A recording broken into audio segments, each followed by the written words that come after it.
The morning sun had barely peeked over the Atlanta skyline when Officer Miller started his patrol. The streets were quiet, with just a few early birds hurrying to their destinations. The air was crisp, and the smell of fresh coffee drifted from the corner cafes. It was the kind of morning that usually put him in a good mood, but today something felt different. Miller had been with the department for 8 years, and he thought he knew everything there was to know about being a cop. His colleagues often praised his attention to detail, but they also whispered about his old-school ways of thinking. He'd grown up in a small town where everyone looked like him, and moving to the big city had been quite an adjustment. As he drove past the familiar buildings, his radio crackled with routine updates. A shoplifting incident at the mall, a fender bender on Main Street, nothing unusual. He took a sip of his cooling coffee, grimacing at the bitter taste. The precinct had gotten one of those fancy new coffee machines, but he stuck to his regular gas station brew. Change wasn't really his thing. Turning onto Peachtree Street, he noticed someone at the precinct's side entrance. The figure caught his attention immediately. A black woman in casual clothes, trying to open the door. She wore a simple brown jacket and carried a professional-looking bag, but something about her presence there made him uncomfortable. The side entrance was usually reserved for officers and staff, and in his mind, she didn't fit the profile. His heart rate picked up slightly as he pulled his patrol car to the curb. Through the years, he'd developed what he called his cop instincts, really just a collection of biases he'd never bothered to examine. These instincts had led him to make countless unnecessary stops, though he always justified them as routine checks. The morning traffic was starting to build up, creating a steady hum in the background. A few pigeons scattered as he stepped out of his car, his boots hitting the pavement with deliberate heaviness. He adjusted his belt, making sure his badge was clearly visible. The woman was still focused on the door, apparently having some trouble with the keycard reader. 2 other officers were walking nearby, heading toward the main entrance. They glanced at the situation but kept walking, their faces showing a mix of concern and hesitation. Miller didn't notice their expressions. He was too focused on what he saw as a potential security threat. The cool morning air carried the sounds of the awakening city, delivery trucks backing up, car horns in the distance, the whoosh of the coffee shop's door opening and closing. But Miller's focus had narrowed to just this one moment, this one person who, in his mind, didn't belong. He remembered the recent department memo about increased security measures, about being vigilant. In his mind, this justified what he was about to do. He straightened his back, put on his most authoritative expression, and started walking toward the woman with heavy steps. The woman was dressed professionally, with neat, natural hair and minimal jewelry. She carried herself with quiet confidence, the kind that comes from years of earned respect. But Miller didn't see any of that. He didn't see the small details that might have made him think twice. The way she handled the keycard with familiarity, the professional laptop bag, the comfortable ease with which she stood at the entrance. A gentle breeze rustled through the trees lining the street, carrying with it the sweet scent of blooming dogwoods. It was spring in Atlanta, a time of renewal and change. But old habits and prejudices can be as stubborn as winter frost, refusing to melt away in the warm sun of progress. More officers were arriving for the morning shift now, some parking their cars, others walking up from the nearby subway station. The precinct was coming to life, but none of them knew they were about to witness something that would change their department forever. Miller's boots scraped against the concrete as he approached, his hand instinctively resting on his belt. The sound made the woman turn slightly, though she remained focused on getting the door open. The keycard reader blinked red again, probably having trouble reading the card. A common problem that maintenance had been promising to fix for weeks. The morning sun cast long shadows across the precinct steps, and somewhere in the distance, a church bell chimed 7 times. It was just another morning in Atlanta, but for Officer Miller, it was about to become the day that would force him to confront everything he thought he knew about being a police officer. He cleared his throat, ready to assert his authority. The events that would unfold in the next few minutes would ripple through the entire department, challenging long-held beliefs and forcing everyone to examine their own biases. But right now, in this moment, Miller was just a cop who thought he was doing his job, about to learn one of the most important lessons of his career. The city continued to wake up around them, oblivious to the small drama about to unfold on these steps. Traffic lights changed from red to green, people hurried past with their morning coffees, and life went on as usual. But here, at the side entrance of the Atlanta Police Department's downtown precinct, something was about to change forever. Officer Miller took 3 quick steps forward, his boots echoing against the concrete. "Hey," he called out, his voice sharper than necessary in the quiet morning air. "What do you think you're doing here?" The words came out like they'd been waiting behind his teeth, ready to pounce. The woman at the door turned slowly, her movements deliberately calm. She held her keycard in one hand, her professional bag hanging from her shoulder. The morning sun caught the silver watch on her wrist, a detail Miller would remember later with uncomfortable clarity. "I'm trying to get into the building," she replied evenly, her voice carrying the kind of patience that comes from years of dealing with difficult situations. But Miller wasn't listening for patience. He wasn't really listening at all. 2 officers passing by slowed their walk, coffee cups paused halfway to their lips. They exchanged glances, the kind that spoke volumes without saying a word. One of them, a veteran officer with graying temples, took a half step forward but then stopped, caught in that uncomfortable space between intervention and protocol. "This entrance is for authorized personnel only," Miller pressed on, moving closer. His hand had already drifted to rest on his belt, a stance he'd practiced so many times it had become almost unconscious. "Let me see some ID." The words came out as a demand, not a request. The woman's expression shifted slightly, not fear, which Miller was used to seeing, but something more like tired recognition. She'd been here before, maybe not at this precinct, but in this situation. Her hand moved toward her bag with deliberate slowness. "I work here," she stated simply, her voice clear and professional. "If you'll give me a moment."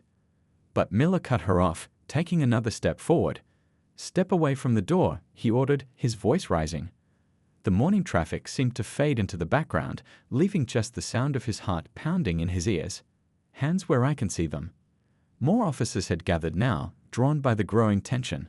Some stood awkwardly, shifting their weight from foot to foot.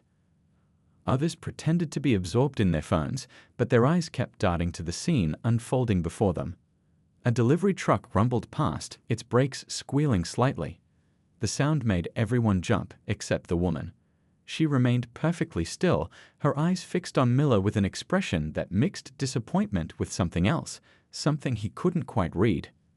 "Officer," she began again, her tone remaining professional despite the situation, "if you'll allow me to reach into my bag." "I said hands where I can see them." Miller's voice echoed off the building's brick walls. A few pigeons took flight, startled by the sudden noise. The other officers tensed, some taking unconscious steps forward, others backward. The woman slowly raised her hands shoulder height, her movements careful and measured. Her bag still hung from her shoulder, and her keycard dangled from her fingers. The morning sun caught it, making the plastic flash. "Look at my keycard," she said calmly, but Miller was too far gone in his own assumptions to really hear her. In his mind, he was already writing the report, suspicious individual attempting unauthorized entry. Resisting compliance with official orders. The gray-templed officer finally stepped forward. "Miller, maybe we should," he started, but Miller cut him off with a sharp gesture. "I've got this under control," he snapped, though nothing about the situation felt controlled. His heart was racing now, adrenaline pumping through his system, clouding his judgment.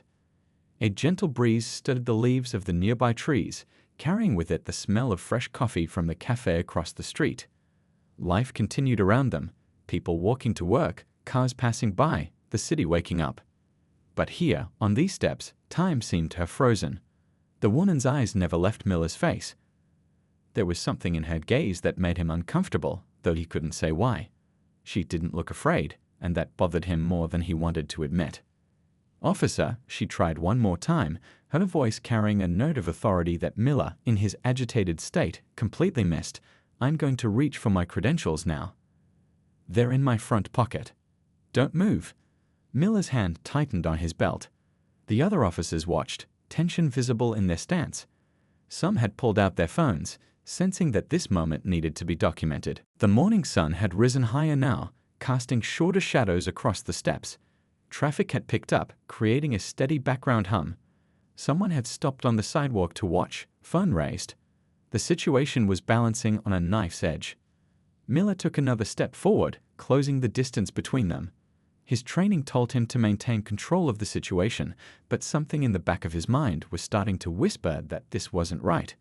The woman's composure, her professional demeanor, the way she carried herself, none of it fit his mental image of a suspicious person. But pride and prejudice are stubborn things. They don't easily give way to reason, especially when backed by years of unchallenged assumptions. Miller was about to learn this lesson the hard way, though he didn't know it yet. The air seemed to crackle with tension. More people had stopped to watch, their presence adding pressure to an already volatile situation. The woman remained perfectly still, her hands raised, her eyes fixed on Miller with that same unreadable expression. In the distance, a siren wailed, its sound growing closer. The morning was about to take a turn that would change everything, not just for Miller, but for the entire precinct. The truth was about to break through his carefully constructed wall of assumptions, and the impact would be felt for months to come. The woman's calm was starting to irritate Miller. In his 8 years on the force, he'd gotten used to a certain kind of response: fear, anger, sometimes defiance. But this quiet confidence, this was different. His grip tightened on her arm, his knuckles turning white against his tanned skin. "Listen," she said, her voice steady despite his rough grip, "you're making a serious mistake." The morning sun caught her badge as it slipped partially out of her jacket pocket, but Miller was too focused on maintaining control to notice the golden glint. Around them, the crowd of officers had grown. Some shifted uncomfortably, their morning coffees forgotten in their hands. Others whispered among themselves, their eyes darting between their colleague and the woman he was confronting. The smell of fresh pastries wafted from the bakery next door, a strangely pleasant contrast to the tense scene unfolding. "Stop resisting," Miller growled, though she wasn't resisting at all. His heart was pounding so loud he could barely hear the traffic passing by. A few pedestrians had stopped to watch, phones raised discreetly. The whole scene was being captured, though Miller was too caught up in the moment to care. The woman winced slightly as his grip tightened, but her eyes remained steady. "Officer," she said, each word measured and clear, "I'm going to reach into my pocket now. I'm doing this slowly." Her free hand moved with deliberate care toward her jacket. "I said don't move." Miller's voice cracked slightly. Sweat had begun to bead on his forehead, despite the cool morning air. Something about this situation felt wrong, but he couldn't back down now. Not with everyone watching. A senior officer stepped forward, his face creased with concern. "Miller, maybe we should," but Miller cut him off with a sharp look. The older officer fell silent, but his disapproval was clear in the way he crossed his arms and planted his feet. The woman's composure was remarkable. Even with Miller's hand gripping her arm, she maintained her dignity. Her eyes scanned the gathering crowd, noting faces, remembering reactions. Later, she would remember who stood by and who tried to help. "You're hurting me," she stated simply, no accusation in her voice, just fact. "And you're making a choice right now that you'll regret very soon." Miller's face flushed red. Who did she think she was, threatening him? His free hand moved toward his handcuffs. The metal clinked against his belt, a sound that usually made suspects nervous. But this woman didn't flinch. The morning had grown warmer, the sun now fully above the buildings. Long shadows stretched across the precinct steps, and somewhere nearby, a church bell chimed 8 times. The city was fully awake now, the streets busy with people heading to work. Many slowed as they passed, drawn to the drama unfolding on the precinct steps. "Last warning," Miller said, trying to keep his voice steady. "Stop resisting and put your hands behind your back." His fingers brushed against the handcuffs, ready to grab them. The woman took a slow, deep breath. Her next words came out clear and strong, meant not just for Miller but for everyone watching. "I've given you every opportunity to handle this professionally. What happens next is your choice." A car humped in the distance, making several officers jump. The tension in the air was thick enough to cut with a knife. Miller's colleagues had formed a loose circle around the scene, their faces showing a mix of emotions: concern, embarrassment, uncertainty. The woman's bag slipped slightly on her shoulder, and Miller jerked her arm in response. "I said don't move." He snapped, his voice echoing off the building's brick walls. "Officer Miller," she began again, her tone shifting subtly. There was something in it now, not anger, not fear, but authority. Pure, unmistakable authority. But Miller, caught up in his own assumptions, missed the warning signs. The sun had risen higher, its rays now directly in Miller's eyes. He squinted, his grip momentarily loosening. The woman remained perfectly still, though she could have easily pulled away in that moment. A young officer in the crowd pulled out his phone, no longer trying to be discreet about recording. Others followed suit. They could sense something big was about to happen, though none of them could have predicted exactly what. The morning breeze carried the sound of approaching footsteps, quick, purposeful steps. Someone was coming up the precinct walkway, but Miller was too focused on the woman in front of him to notice. Time seemed to slow down. The woman's eyes shifted slightly, looking past Miller's shoulder. A small smile touched her lips, not mocking but knowing. In that moment, Miller felt a chill run down his spine. Something was about to change, and deep down, he knew he wasn't going to like it. The handcuffs were halfway out of their holder when a voice cut through the tension like a knife. A voice that would change everything. But Miller didn't know that yet. All he knew was that he was about to learn the hardest lesson of his career, right here on these sun-warmed steps in front of everyone. The voice that cut through the morning air was like a thunderclap on a clear day. "Officer Miller." It rang out, sharp and authoritative. "Would you kindly explain why you're manhandling our new precinct captain?" Miller's world stopped spinning for a moment. His hand, still gripping the woman's arm, suddenly felt like it was burning. The words precinct captain echoed in his head like a bell that couldn't be unrung. The speaker was the assistant chief of police, her uniform crisp and pristine in the morning light. She stood at the bottom of the steps, her face a mask of controlled anger. The crowd of officers parted like the Red Sea, creating a clear path between her and the scene of Miller's massive mistake. What? Miller stammered, his grip loosening but not quite letting go. His brain refused to process what he was hearing. The woman he'd been treating like a suspicious intruder looked him directly in the eye, and now he saw what he should have seen from the beginning: the quiet authority, the professional demeanor, the absolute certainty of belonging.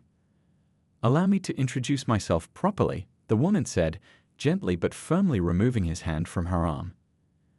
"I'm Captain Roberts, your new commanding officer." She reached into her jacket pocket, the movement she'd been trying to make all along, and pulled out her badge and ID. The gold shield caught the sunlight, throwing bright reflections onto the brick wall behind them. The silence that followed was deafening. Someone in the crowd dropped their coffee cup, the plastic hitting the concrete with a hollow sound that echoed across the suddenly silent scene. Miller's face went through a rainbow of colors, red, white, and finally settling on a sickly pale shade that made him look like he might pass out. The assistant chief walked up the steps, each click of her shoes against the concrete marking another moment of Miller's growing realization. The other officers stood frozen, many still holding their phones, recording what would surely become a legendary moment in the precinct's history. Miller started again, but no other words would come. His hands hung uselessly at his sides, the handcuffs he'd been reaching for now feeling like they weighed 1,000 pounds on his belt. Captain Roberts straightened her jacket, the same simple brown jacket that Miller had somehow seen as suspicious just minutes ago. "Officer Miller," she said, her voice carrying clearly to every person in the growing crowd, "my office." Now, she turned to the assistant chief. "Would you join us?" The morning sun had fully cleared the surrounding buildings now, casting everything in bright, unforgiving light. Miller could see every face in the crowd, every expression of shock, embarrassment, and, from some, a grim satisfaction at seeing karma in action. A gentle breeze stirred the trees lining the street, carrying away the last threads of Miller's authority along with the fallen leaves. The same wind brought the smell of fresh coffee from the nearby cafe, a mundane reminder that the world was continuing its normal routine while his had just been turned upside down. Captain Roberts turned to address the gathered crowd. "The rest of you, I believe you have duties to attend to." Her voice was firm but not unkind. "Though I appreciate that this has been educational, we have a precinct to run." The officers began to disperse, many casting backward glances as they went. Phones disappeared into pockets, but everyone knew the damage was done. Videos of this moment would spread through the department like wildfire. As Miller followed Captain Roberts and the assistant chief into the building, his footsteps echoing in the suddenly empty stairwell, he caught fragments of whispered conversations from the departing crowd. "Did you see his face when? Can't believe he didn't even let her." New captain's first day. The heavy precinct door closed behind them with a final sounding thud. The morning light filtered through the frosted glass, creating patterns on the floor that Miller stared at, unable to meet anyone's eyes. The walk to the captain's office, her office, felt like the longest of his life. Captain Roberts moved with practiced ease through the building, greeting officers by name as she passed. She'd clearly done her homework before arriving. Each greeting was another twist of the knife for Miller, another reminder of how completely he had misjudged the situation. The office door, with its fresh nameplate reading Captain Roberts, stood before them like the entrance to a courtroom. Miller could feel the weight of his actions pressing down on him like a physical force. As Captain Roberts opened the door, he caught his reflection in the window. A man about to face the consequences of his prejudices in the harsh light of day. What happened next would change not just Miller's career, but the entire culture of the precinct. As he stepped into the office, the morning sun streaming through the windows illuminated more than just the room. It was about to shine a light on deep-seated biases that could no longer hide in the shadows. The captain's office felt smaller than Miller remembered it. Maybe it was the morning sun streaming through the blinds, casting prison bar shadows across the carpet, or maybe it was the weight of his own shame pressing in from all sides. He stood at attention, his back straight, but his shoulders heavy with the burden of his actions. The next few weeks at the precinct felt like walking through a dream, or for Miller, sometimes a nightmare. The video of that morning had spread exactly as Captain Roberts predicted, though surprisingly, it wasn't the public embarrassment that hit him hardest. It was the quiet moments, the sideways glances from colleagues, the sudden silences when he entered the break room, the way some officers would take the long way around just to avoid passing his desk. But Captain Roberts had been true to her word. Instead of firing him, she'd made him the centerpiece of her new department-wide training program. The first session was held in the precinct's main conference room, every chair filled, every eye fixed on the front where Miller stood beside the captain. "What happened that morning," Captain Roberts began, her voice carrying to every corner of the room, wasn't just about one officer's mistake. It was about patterns we've all fallen into, assumptions we've all made. Officer Miller is going to share his perspective, and then we're going to talk about how we move forward. Miller's hands were shaking as he stepped up to the podium. The fluorescent lights seemed too bright, the room too quiet. He looked down at his notes, then pushed them aside. This needed to come from the heart. "I've been a cop for 8 years," he began, his voice rough with emotion. "I always thought I was one of the good ones. I told myself I was serving the community, protecting people. But that morning," he paused, taking a deep breath, "that morning showed me something about myself that I didn't want to see." The room was silent, but it wasn't the awkward silence from the break room. This was different. Attentive, maybe even sympathetic. In the back row, he spotted the older officer who had tried to intervene that morning. The man gave him a small nod of encouragement. "We talk about bias in training," Miller continued, gaining confidence. "We watch videos, we take tests. But it's all abstract until you're forced to face it in yourself. Until you have to stand here and admit that you looked at someone more qualified, more experienced, more professional than you, and saw a threat, just because of the color of their skin." A few officers shifted uncomfortably in their seats. Others nodded slowly, recognition dawning in their eyes. This wasn't just Miller's story anymore, it was holding up a mirror to the entire department. The training sessions became weekly events. Captain Roberts brought in community leaders, civil rights attorneys, and most importantly, people from the neighborhood, regular citizens who shared their experiences with law enforcement. Each session stripped away another layer of the walls Miller had built around his understanding of what it meant to be a police officer. But the real change came in the field. Captain Roberts had assigned Miller to community outreach in the neighborhoods he'd once viewed with suspicion. His first day walking into the community center felt like stepping into foreign territory. The stares from the local residents weren't that different from the ones he got at the precinct now. Officer Miller, the community center director, greeted him, her expression guarded but not hostile. "Captain Roberts told us you'd be joining our youth program." The youth program turned out to be a twice-weekly basketball game with local teenagers. At first, the kids were as suspicious of him as he'd once been of others. But something happens when you shoot hoops with someone, when you learn their names, hear their stories, share jokes, and high fives. One afternoon, about a month into the program, one of the teens asked him about the video. They were sitting on the sidelines, catching their breath after a game. Miller had been dreading this moment, but when it came, he found the words weren't as hard to find as he'd expected. "I messed up," he said simply. "I had these ideas in my head about people, about this neighborhood. Ideas that weren't true. I'm here because I want to learn better." The kid studied him for a long moment, then shrugged. "At least you're trying," he said. "That's more than some people do." Back at the precinct, changes were happening too. Captain Roberts had implemented new protocols for stops and searches, requiring officers to articulate specific, behavior-based reasons for their actions. Every interaction was reviewed, not for punishment, but for learning. The morning briefings felt different now. Officers shared stories not just about arrests and incidents, but about positive interactions, about moments of connection with the community. The break room conversations had shifted from complaints about those people to discussions about how to better serve all people. 6 weeks after that fateful morning, Miller sat in Captain Roberts' office again.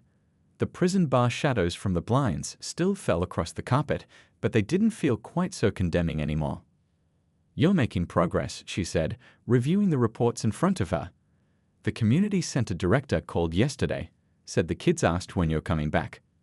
Miller felt something in his chest loosen, a knot he hadn't even realized was there. "I'm going tomorrow," he said. "We're having a tournament.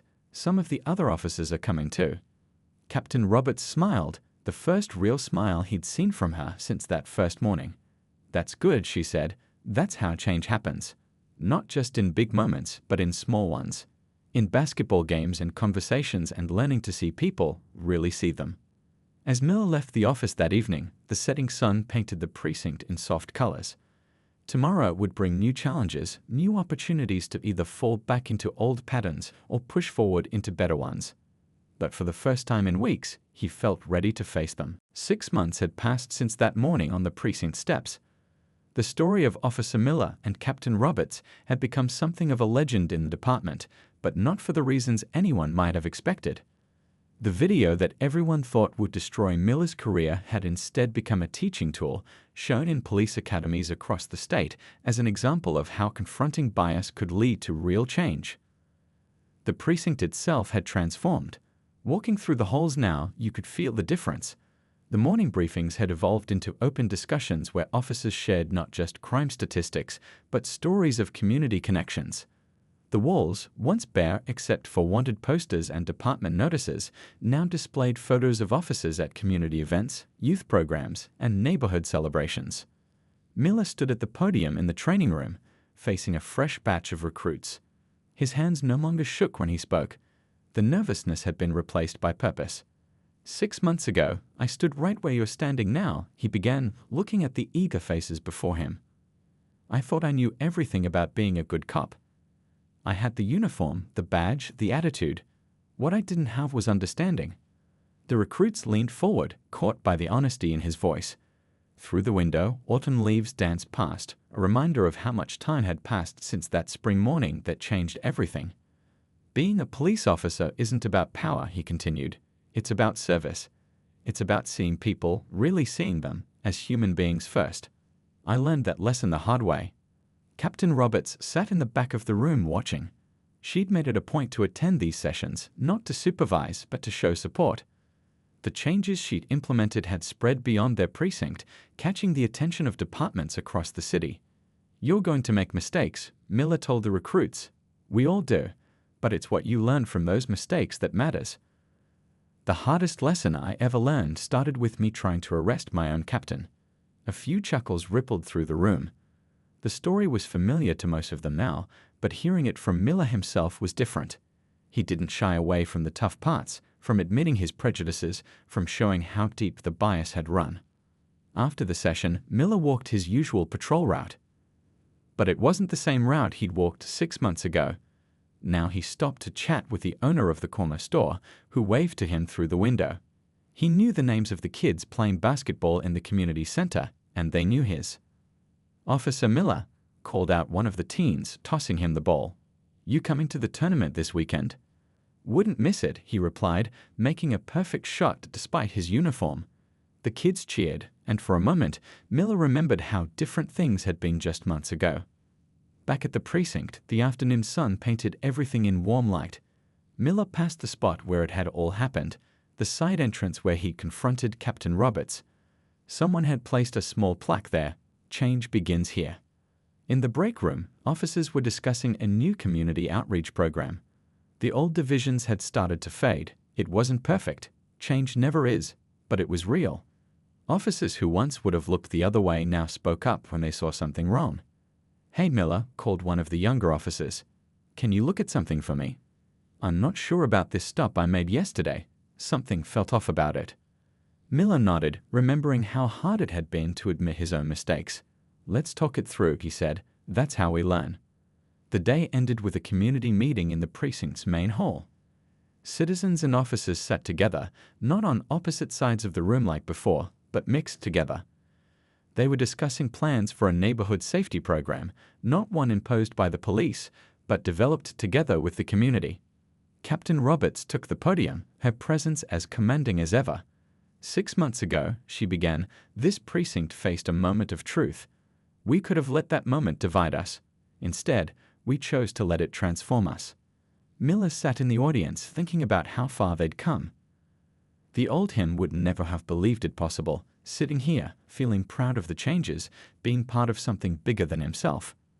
After the meeting, as the sun set over the city, Miller stood outside the precinct. A group of recruits passed by, heading home after their training. They nodded to him with respect, not the fearful respect he once would have demanded, but something deeper, something earned. Captain Roberts joined him on the steps. "Thinking about that morning?" she asked. "Every day," he replied honestly, "but not in the way I used to. Now I think about how one moment can change everything if you let it." She nodded, understanding. "You know, when I first came here, I had a choice to make. I could have had you fired, made an example of you. But sometimes the harder choice is the right one." "Thank you," Miller said quietly, "for seeing something in me that I couldn't see in myself that day."